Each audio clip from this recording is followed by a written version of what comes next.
Today we're going to answer the questions that go along with Louis Pasteur and germ theory. Okay, so number one says describe what figure A shows. And they want us to answer in complete sentences, citing evidence and restating the question. So let's start with restating the question, okay? That's going to help us.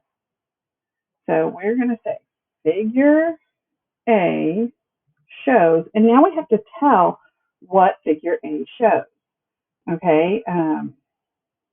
Shows, and so I'm going back and I'm looking at the first page, okay? And I see figure A show it's the caption says germs can be bacteria, viruses, or fungi. This is a picture of E. coli bacteria under a microscope. Shows what E. coli looks like under a microscope. Okay, so I answered the question and I used that text evidence from the caption. So that's all you have to do on that one. So down here for number 2, it says, how does figure A help the reader understand the text? If figure A were missing, how would the reader's understanding of this passage be different? So again, guys, we are restating this question. So figure A helps the reader understand the text by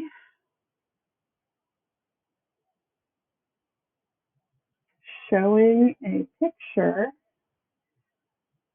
of what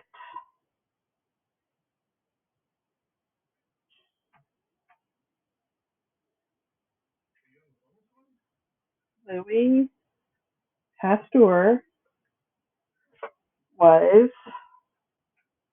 thinking was in the air. It helps the reader picture what a bacteria looks like.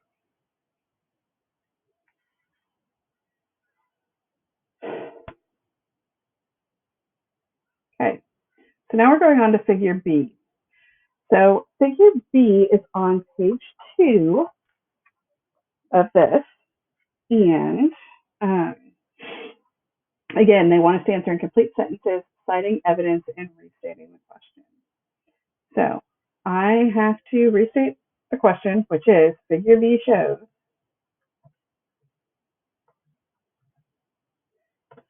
and so now I'm going back and I'm looking at my picture. And what I see with figure B is that it is showing me how the experiment worked.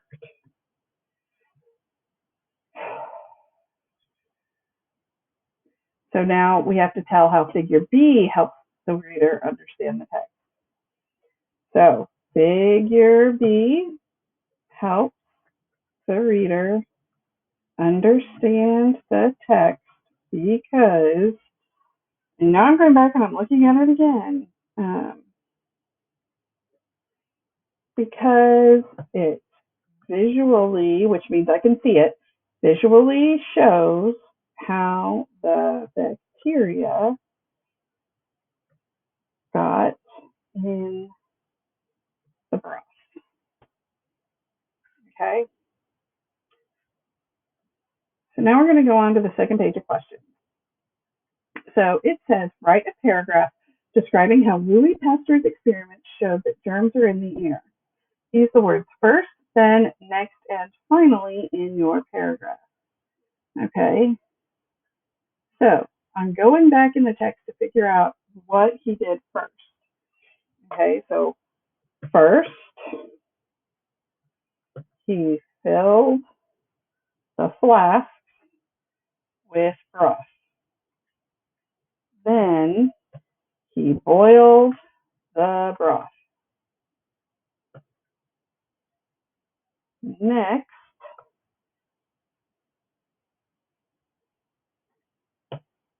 he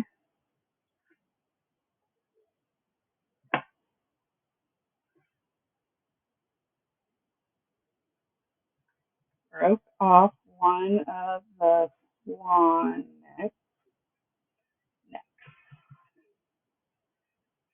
finally,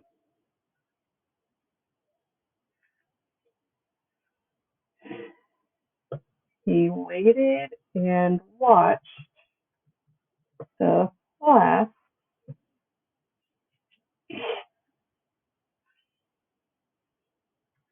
and saw the broth become cloudy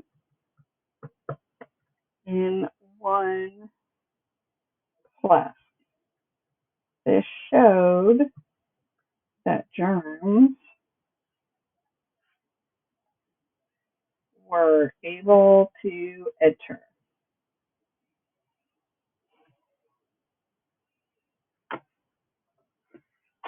Nice job. Okay. In paragraph G, the text says, the first flask with the swan neck remained clear. What can you infer about this detail? Okay, so we just said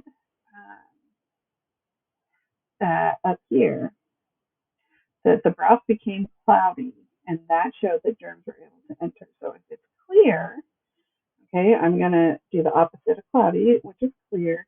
That means there's no germs. So I can infer that there were no germs in the first flask.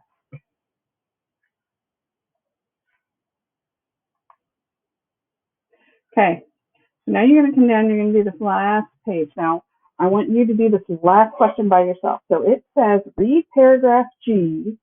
Okay, so I'm going to go back, I'm going to read that to you. It is the last paragraph on the first page. It says, next, he broke one of the swan necks off. Now he had one flask with a long swan neck and one without a neck. Air could go in both flasks. However, germs and dust would be trapped in the swan neck of the first flask and not get in the broth. This is because of gravity. Gravity keeps the germs and dust from moving up the tube.